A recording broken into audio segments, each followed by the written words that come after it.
welcome back to iProperty Radio with myself, Carol Talon. You can contact us on social media at iProperty Radio or email hello@ipropertyradio.com. In the PropTech Hot Seat today is a returning founder. It's Peter Murphy, founder of ZiggyTec. Peter, you're very welcome back. It's a couple of years since you were in the PropTech Hot Seat previously. How have things been over the past, say, 2 to 3 years? Well, thanks, Carol. They've been okay. Bumpy ride, like for a lot of businesses. Our business was impacted by the pandemic. We had an awful lot of work ongoing throughout Europe coming up to the pandemic, and obviously that took a blow because we couldn't get into buildings, we couldn't get dispatched. But there was upside to it. When we went to market initially in 2018, our core products were around utilities, measuring gas, electricity, water, heat for buildings. And prior to the pandemic, we expanded out into measuring indoor air quality because we thought it would be important. And that's come to pass. Obviously, the pandemic has really shone the light on the importance of indoor air quality. And we got a big uptake in our demand for that service. So much so that probably half our business now is doing indoor air quality and the other half is doing utilities. And we've gone from strength to strength. We've launched new products this summer, which I can talk a bit more about later. But yeah, there's pluses and minuses the pandemic brought. The usual roller coaster you have with a startup. Yeah, no, look, you're absolutely right. And of course, the environment has changed so much in 2018, right across the range of technologies feeding into the built environment. But let's return there for a moment about air quality. We recently had Anthony Slumbers, UK PropTech speaker, on the show, and he was really very blunt when he said that actually COVID taught us that buildings can harm us. So that's the one thing we learned about COVID, that buildings badly designed, badly ventilated, they can harm us. And that's something that, while we have known for centuries, maybe it wasn't really taken on board as a serious threat, and COVID changed that. So in terms of indoor air quality, when you started out in 2018, that wasn't on your radar. How did you get from utilities and measurement into indoor air quality? Well, the common thread there is IoT, Internet of Things technology, and we use the same underlying technology to measure a whole range of different parameters within the building. So actually, it turned out to be a reasonably easy step to, well, we're measuring utility usage. Can you measure the indoor air quality usage for us as well? Because it all is feeding into the same program. So if you're a customer of ours, say, that has GRESB reporting, they need to feed utility data in, they need to indoor air quality data, et cetera, et cetera. It's all about the data. It's all about getting a stream of consistent, accurate data out of buildings into the cloud so they can be used and interrogated. I'm conscious that we have been talking about IoT for years now at this stage, but we forget that there are people just joining the conversation now. So you might just break that down into simple terms, what IoT is and how it relates to the built environment. I will, yeah. So I'll read a definition to get us started with, So Internet of Things is the interconnection via the internet of electronic devices embedded in everyday objects, enable them to send and receive data. Okay, that's the boring definition. So in common day stuff, we all know the internet connected fridge, the internet connected washing machine, your Apple Watches and all of that. They're all examples of IoT devices. I don't know how useful an internet connected fridge is, but it's an example of it. But bring it back to the built environment. And we're down to getting devices that are internet connected. And that's the really important thing. Having devices locally connected within the building is of limited use unless it's in the internet, because all our customers manage portfolios and they want to see their complete estate. They don't want to be ringing up local people. Stuff captured in Excel spreadsheets is no good. So great examples then are in the built environment is your live electricity usage, your live gas usage, your live indoor air quality in every room in the building, and it's all internet connected. Okay, let's actually break down some of those metrics, because we seem to have moved very quickly from being almost afraid of data to collecting it, but not really knowing what to do with it. And there's a huge difference between data and the insights that are actually useful in terms of managing and valuing real estate portfolios. So we know that almost everything can be measured. Doesn't mean almost everything needs to be measured or impacts the value of a real estate portfolio. So in terms of the clients you're working with, what are the important metrics? You mentioned GRESB there, so you might just explain to our listeners what that is, and then maybe we could talk about some of the important metrics. So GRESB assesses a building against various ESG standards and benchmarks those buildings and gives us a rating. And obviously a higher rating will have a higher valuation, and people will want to reach higher and higher up in the score. But if you just talk about what our customers have, a landlord, if it's a fully let building or a multi-let building, what the tenants in those buildings, what energy they consume, like electricity, gas, water, is extremely relevant to the landlord, even though the landlord doesn't have to pay for it, but it's a benchmark for how good or otherwise that building is at using energy. And that's crucially important to the valuation of the building. Just before we move on from this, because it's something we've touched on the show previously, and actually I would say it's one of the most commonly asked questions into PropTech Ireland, and that is around common reporting standards. So GRESB is one of literally hundreds of global standards for ESG reporting. Now, in Ireland, we don't yet know which is the best. We know that GRESB is becoming the most common standard. Yes. What we're seeing anecdotally, we only have anecdotal evidence. So the clients you're working with, what's the most commonly used standard or standards that they're working towards?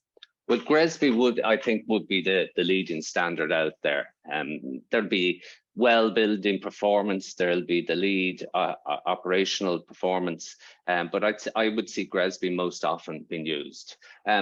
I will say that I think EU taxonomy is going to bring a huge burden on the industry and is going to be a level playing field, because we're talking about regulation. EU taxonomy is regulation as opposed to voluntary codes like GRESB. And that's going to place a huge burden on people on how their estates are seen. How imminent do you think that is? Because obviously this is something that's been talked about for quite a long time, but across the built environment, it feels like we're constantly talking about buildings in the top 10%. There's 90% of buildings that aren't there. So how imminent do you think this is in terms of shared regulations for building performance standards? I think it's incrementally coming in each year, and yeah, I know sometimes they slip their timelines, but it's widening out. The net is widening out next year from 2023 to 50,000 companies. That'll have to do mandatory reporting, but the voluntary reporting will be quite onerous on people. So companies involved in tendering, companies involved in any public service work will have to do voluntary reporting under EU taxonomy, or they won't get the public service business. Do you think that okay, we're at the point of voluntary reporting at the moment, as we move to mandatory, do you think it's likely to be as onerous or more onerous than those currently voluntarily signing up to, say, GRESB or similar standards? I'd say it'll be similarly onerous. I think it'll be similarly onerous. Like anyone that has done something like GRESB will be well equipped because they'll be used to the processes. They will have gathered a lot of the data, but there's still quite an amount more to do. And there'll be a lot of consultants out there making hay on helping people to comply. Peter, who are ZiggyTec customers? So we have two broad sets of customers. Our original customers were building owners, okay, the people that own the buildings, the people that needed and still need to get data out of the buildings so that they can benchmark those buildings, okay? So we work for some of the largest real estate companies in the world, as well as in Ireland. We work for an awful lot of them in Ireland. During the pandemic, when we pivoted slightly and moved from just doing utilities into increasingly doing indoor air quality, we got involved in tenants because tenants, interestingly, are obviously a lot more concerned about their indoor air quality than perhaps the owners of the buildings would be, particularly in multi-lets. So that proved to be very, very, very popular, doing indoor air quality within offices. And it's using Internet of Things technology, which is based around using ultra low power devices that have long battery lives, which allows us, so if a customer comes to us and says, well, we need to equip our office with indoor air quality, we can, within 48 hours, turn around that service. And that's the power of IoT. IoT is something across a building that was quite discreet. So as in that data was being collected, people didn't know about it. And one of the things that really changed during COVID, and I thought it's a simple way to illustrate a point, but it's a very powerful one where, across commercial buildings and office buildings, the cleaning and maintenance staff would have been quite discreet as to when cleaning and maintenance was being carried out. So the idea was that there wouldn't be a visible presence in the building, whereas COVID changed that. So even the same level of cleaning and maintenance was being carried out, people suddenly were hanging signs and wearing high-vis vests, because we know that it wasn't just about the safety and cleanliness of a building. It was about the perception of safety and cleanliness in a building. And similarly, now that the conversation has shifted towards indoor air quality in the workplace, now we don't particularly want a discrete solution. We want a solution that we can shout about to our teams and to visitors coming into the workplace. So how has that borne out in the service that you're offering?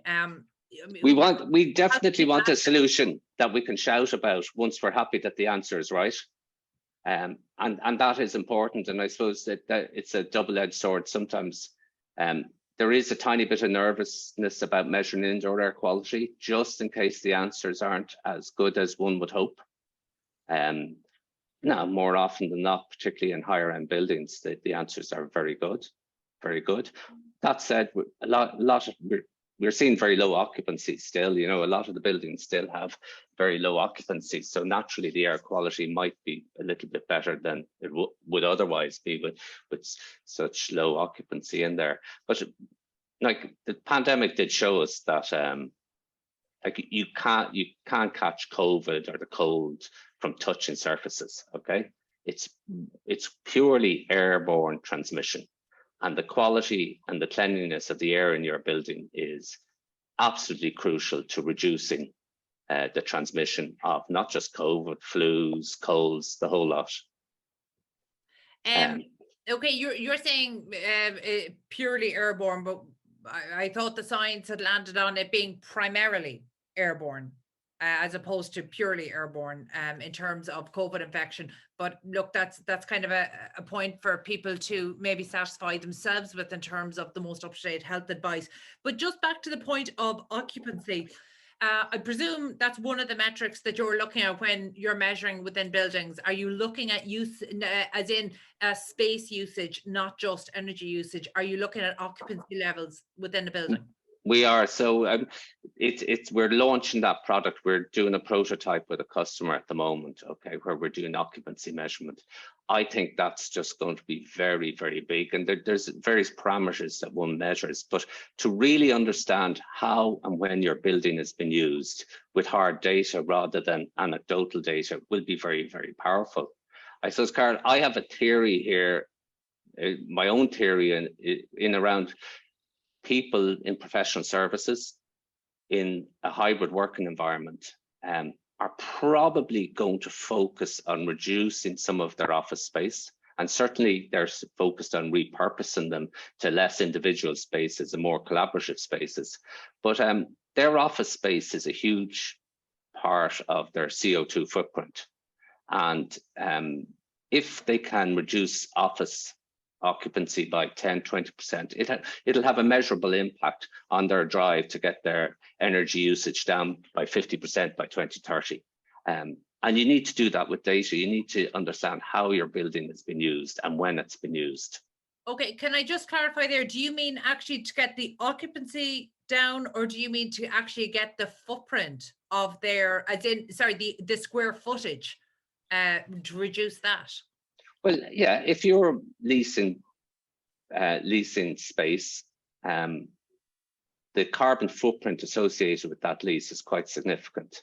And if you can, through better optimization, reduce that by 10-20%, that'll go straight to the bottom line on your carbon footprint. And I think it'll be a very, very meaningful way to reduce a company's carbon footprint.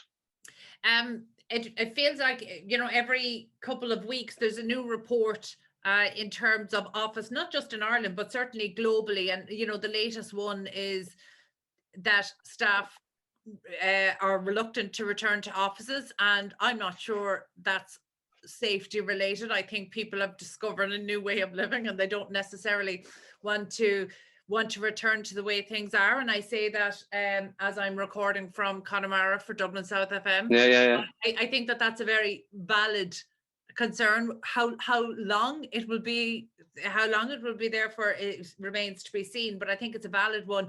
But actually, one of the other trends we're seeing is a move away from co-working spaces. And yet, I know you were talking about fewer individual spaces and more shared spaces. So how does that fit in? I mean, is there a new type of office that has yet to be configured, that is not individual offices, that has assigned ownership or usage, but maybe collaborative spaces that aren't the co-working spaces that we've become used to over the past decade? I mean, are you seeing any innovations across your client about a new type of office that actually will tempt people from their homes, wherever they've chosen to make them over the last number of the past 2 or 3 years or 2.5 years? Absolutely. There has been a huge shift in renovating during the pandemic, and renovating the workspace, different types of workspaces, and certainly to make them more attractive. And you know, that's where we've come into there. We've sold an indoor air quality solution as part of the overall package to make the workplace more attractive. I totally agree with you on as one customer said to me, you know, some of their staff will be in there 7 days a week if they could, and some of their other staff they haven't seen since March 2020, you know, and there's that diverse. And there's an awful lot of people that can't work from home because they mightn't have the domestic setup to work from home and will want to go in, but there's definitely a large cohort that have to be persuaded back into the office and don't want to. And in terms of productivity levels, I think that there's been a lot of mixed messaging around that. So actually, you know, we went from a period of hyper productivity in the early stages, which really seemed to prove the remote working model, and then that absolutely dipped. And I suppose I can only speak from our own experience of a small team that actually, while we've 2 office bases in Dublin and Galway, we actually have a remote team that are based in Ireland, but outside of Ireland. And last week, we brought a number of our team members together in Galway, and quite frankly, big strategic decisions got made that had been put on hold for a year. Decisions that would normally take 2 or 3 weeks to make got made instantly. So things happened, and the general consensus across the team was actually, we need to get together in person more often, because that's right. Yeah. And frankly, I would have been one of the doubters. I would have believed that we could do everything remotely, but the reality is, when you put humans together in a space, magic things happen that can't be facilitated through technology. That's correct. And that would be my experience, and that's the experience of the team we have here. Now, we do a lot of remote work, but we do get together frequently, and it really helps us, you know. So what is next for the ZiggyTec team? The next for the ZiggyTec team, we recently launched the Legionnaires. Our business is about getting data out of the buildings into the cloud, and it's just widening our product set. So we started off with gas, electricity, heat, We moved on to indoor air quality. We recently launched Legionellas, where we're monitoring pipe temperatures. So you might be familiar with that. It's a very a man in a van driving around measuring pipe temperatures every month. That doesn't need to be done anymore in 2022. So we're doing that automatically using IoT technology.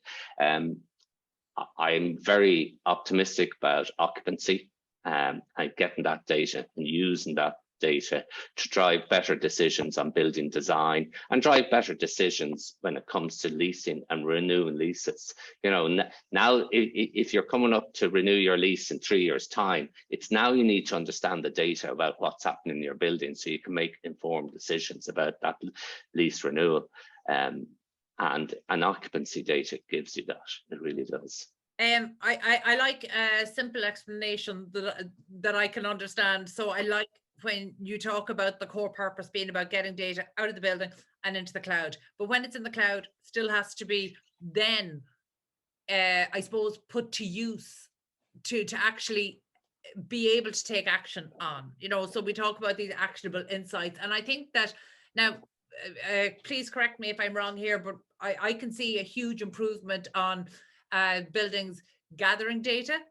I'm not sure I'm seeing it translate into really informing the decision making. And by the way, this isn't just across building. We can see it across the Housing for All dashboard. We can see, you know, the government in terms of housing and property in general, gathering a lot more data and not trusting the data. There's still they're having some consideration for it, and then going and making decisions that actually don't rely on the data. And I don't know, but I'm also seeing that across real estate. And is there a trust that needs to be built up that actually the data is telling us something valuable that we need to know? I am an engineer, and speaking as an engineer, the problem with engineers is they get all this data and they go on a power trip with making graphs and data, and you just confuse people, okay? And that's the problem. Just because you've loads of data doesn't mean you have to bamboozle the customer. So like our best example would be, we produce indoor air quality reports, monthly reports, and it's by exception reports. We say, well, actually your building looks fine, but we keep identifying this problem on a Monday afternoon at 2 p.m. in this meeting room. It's all gone crazy. You know, what's gone wrong here? And, you know, from that client, the client came back and said, well, that's when we do our 9 a.m. call with New York, and we get everybody into the meeting room together and we do a half an hour. It's 2 p.m. in Ireland, it's 9 a.m. in New York. And I said, well, that's your problem. You know, that meeting room isn't designed for the 30 people, you know, you're all piled in. You need to do something different because the indoor air quality. So that's kind of using the data smartly. And then the rest of the time, you're just monitoring data by exception, saying, you know, the rest of the building is operating okay at the moment. Okay, another client came to us and they couldn't understand. They had huge problems in one corner of the building, and they found out that the damper actuator had broken, and they got the landlord to fix it. But it's all piping the data in so that you're managing by exception. You know, picking up water leaks, picking up power surges. That's what one does. But I presume these insights are only as good as the action then that whether it's portfolio owners or the tenants themselves are going to take after it. Yeah, well, now my experience is, but when people see the data presented simply and coherently, that action follows rapidly. Okay. Absolutely. Peter, before we finish up, I am conscious that you're a company that has moved beyond the startup phase, established in 2018, but there has been a significant fundraising that has happened, and I'm conscious that I always like to give a bit of hope to our prop tech and construction technology startups that are listening in, because you must remember it's a really difficult slog to get the, you know, to get to a certain point of traction in terms of beyond market fit into actually starting to get market traction where you become a trusted supplier in the market. So talk to us just very briefly about your latest fundraise and your plans for the business. So yeah, I suppose we slogged it out through the pandemic, and as I mentioned earlier, that wasn't easy. We weren't going booming during the pandemic. It was a really difficult time, but we got in as being a trusted supplier. Like, the great thing about our business is we've 98% retention. Okay, so within a software business, that's amazing. We're kind of we're IoT software, but once people buy from us, they stay with us, which is brilliant. We went and raised funds last year. So about this time, September last year, we went raised, and it took 3 to 4 months. Very, very difficult task, but we got a suite of investors. About 12 investors, new investors, came on board from some fairly close to the industry, not property people, but people involved in IoT technology, people that have been involved in buildings and selling into buildings. So we got about 12 really strategic investors came on board, and we raised just short of 2.5 million in equity, which was fabulous, absolutely fabulous. And they backed us because they believed in what we were doing. They had a strong belief in indoor air quality, that this is going to happen. Okay, we spend 90% of our time indoors. Most of the energy buildings consume go into cleaning, filtering, and pumping and heating and cooling air in the building. And knowing what's the output of that, what's the product of that, they're saying, well, that is going to happen. People are going to tune into it. And I think this will be the winter it will happen, to be honest. It hasn't during the pandemic. Well, buildings are largely empty, but this winter, I think, is the winter it's going to happen, because there'll be more and more people back into the office. Look, I absolutely think you're right. I think that even during COVID, I was surprised with the priority that was put on sustainability and other ESG metrics. And I know maybe you and I had a slightly different experience there, but that was a conversation that was dominating even throughout COVID. And I think absolutely this is going to be amplified now, particularly in the context of energy usage, not just from a sustainability point of view, but actually from an availability and pricing point of view. So you're absolutely right. There's a number of factors that are coming together, crashing together, that makes it likely that this is the year. And I know it's something that supports around PropTech and construction technologies are certainly banking on. And I think just before we wrap up, I think you said something very interesting before we spoke about the fact that when you got together as a team, it allowed you to make strategic decisions. And what I witnessed during the pandemic was, prior to the pandemic, companies were making strategic decisions. We need to do this. We need to get utility data. We need indoor air. And the pandemic hammered, I think, a lot of the strategic decision making. And the likes of IoT technology and the PropTech is a strategic decision. And now it's coming back. So the last 3 months, there's been a very, very significant change after 2.5 years of it being relatively quiet. There's been a dramatic change, I would say, in the last 3 months. You're absolutely right. It's the difference between thinking strategically and acting reactively. And to be fair, during COVID, we all had to act reactively. It was reactive. We're putting hand sanitizers out, masks. It was all reactive stuff. But now the strategic thinking is really coming in. I've never had as busy in August as I had this year.